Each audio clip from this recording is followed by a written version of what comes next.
Hello and welcome to the opening show of our primetime series, What Would You Do?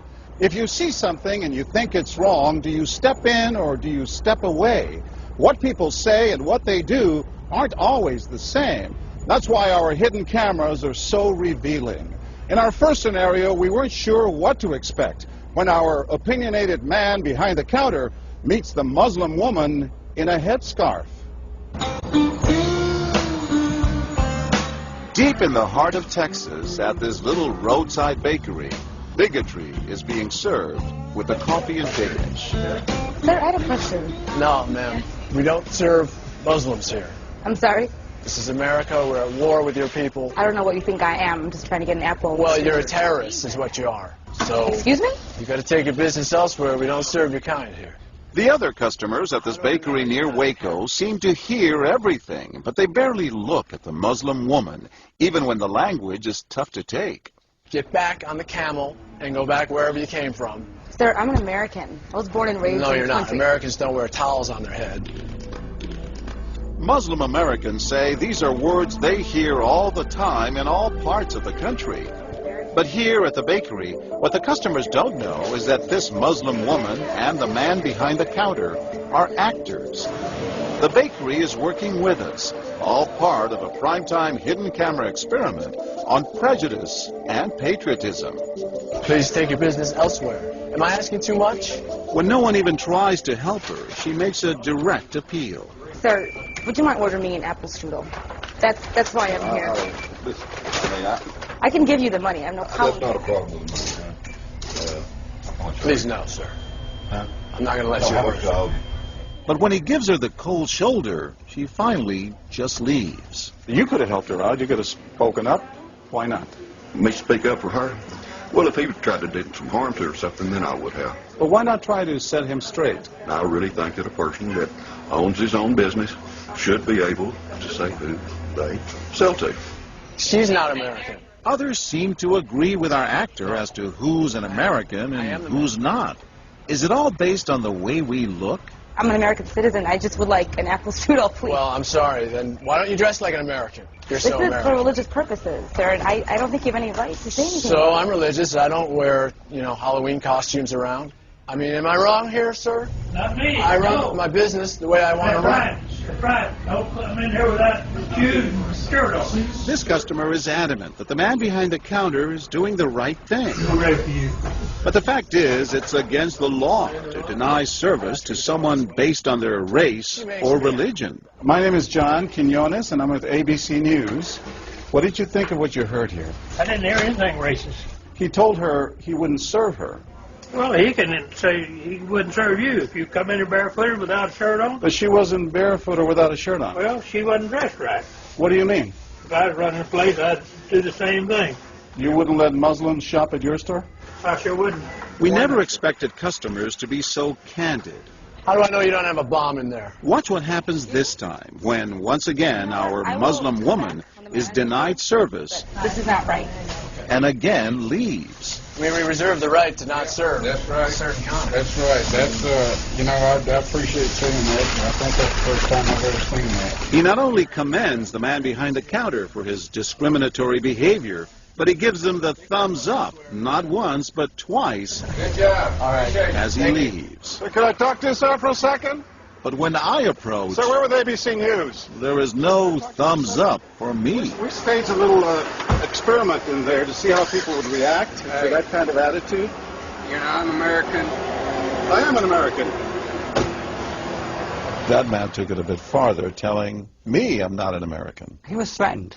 Jack DeVideo is a social psychologist at Yale University. So when we as Americans feel threatened from the outside, we're going to define ourselves in very rigid fashions. Either you're with me, and if you're not really one of me, then you must be somebody else who's against me. The young woman in our experiment is an actor, but for this woman, discrimination is all too real. Nahaya Javed helped us design our experiment. Although born in Chicago, she says she's constantly characterized by fellow Americans as the enemy. They always start off with, you're a terrorist, Osama lover, towel head, camel jockey, on and on. While attending college in Texas, she says she continually suffered verbal abuse and has even been physically attacked just because she's Muslim. They assume I'm not from here, and if I tell them I'm American, they're like, no, you're not. Just because you were born here doesn't make you American. And I'm like, so what makes you American? It's a daily battle. Mm-hmm. And I don't feel like living in America, I should have to fight this battle. Meanwhile, back at the bakery, our actor is at it again. But how do I know you're not a terrorist? Terrorists look like you. But this time the customers are sympathizing with the Muslim woman. You got a question. Come on. Right, I know, but can you blame me? Yeah, I can't blame you, actually. Why? What's the problem? All right, we'll get out of here. You need to go yourself, actually, what you need to do. Okay, sir. I'm a good American, all right? We're at war with these people. My dad's a veteran. Go yourself. So is mine. And he's not the only one who walks out in anger. You need to stop segregating against people. It's wrong. Excuse me? She's an American. No, just like you're a bad American. Time and again, people speak out with their pocketbooks. You lost a couple of customers, just so you know. But look what happens when this man threatens to leave. You're not a good American, sir. I believe I am a good American. My son just came back from serving in the Army for over a year in Iraq, and that has nothing to do with her right. I understand that. Thank you, sir. And I hear what you're saying. But I can't believe you would be so discriminatory. I'm deeply offended by that. I'm sorry to offend you, sir, but I've got to live with myself. Seething, the man vows to fight back. I will let people know this. I've stopped here every time I come by this place, and I'll never stop here again. Why did folks get so upset? They saw an injustice. It's justice that binds us together. It's justice that makes us a society. Any threat to that kind of sense of justice and fairness undermines the entire system. You're really not going to serve her? No, I'm not. Perhaps that's why more customers are outraged by our actor's hateful behavior than approve of it. You're not dressed like an American. But no one is more persistent than these two young women who can't believe what they're hearing. Take your jihad, take it back out to the parking lot. Excuse me?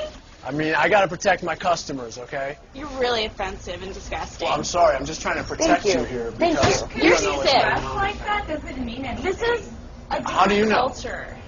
These people are trying to kill Americans. Disgusting. It is my culture. So you're ready to serve me, but you're not ready to serve her.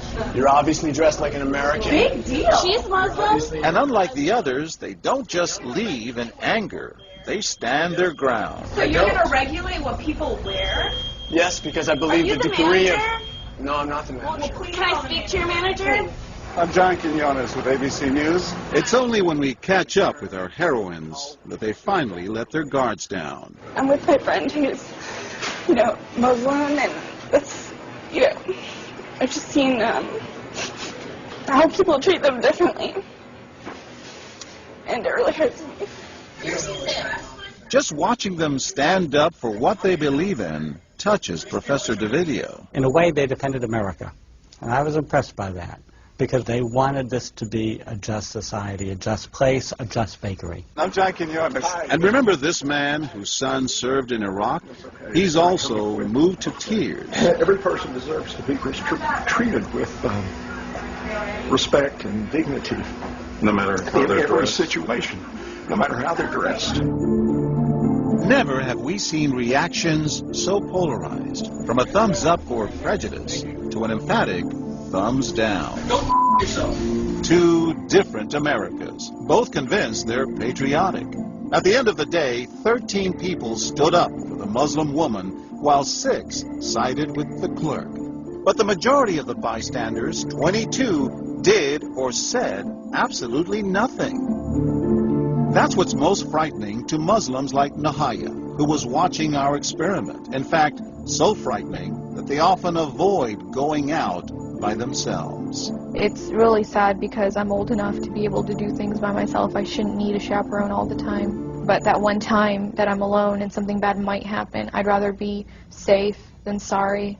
I am Nahaya. It's no wonder this young woman was so moved by the people who came forward to protect a stranger who just happens to be Muslim. There's just so much cool shit, and I wish more people would do these type of things. And I do too. It would make my life a lot easier.